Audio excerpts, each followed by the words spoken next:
महाराष्ट्राचा आवाज आपल्या हक्काचा। उल्हासनगरच्या रेल्वे स्टेशन जवळ मोटारसायकल पार्किंगवरून झालेल्या वादातून एका तरुणावर चाकू हल्ला झाल्याची घटना घडली। ही संपूर्ण घटना सीसीटीव्ही कॅमेऱ्यात कैद झाली।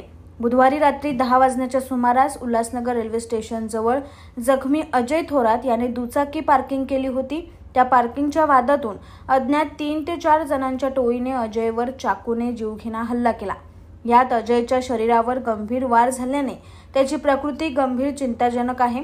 ही मारहाणीची संपूर्ण घटना सीसीटीव्ही कॅमेऱ्यात कैद झाली। आता या प्रकरणी विठ्ठलवाडी पोलीस ठाण्यात अज्ञात 4 जणांविरोधात गुन्हा दाखल करण्यात आला असून अधिक तपास पोलीस करत आहे।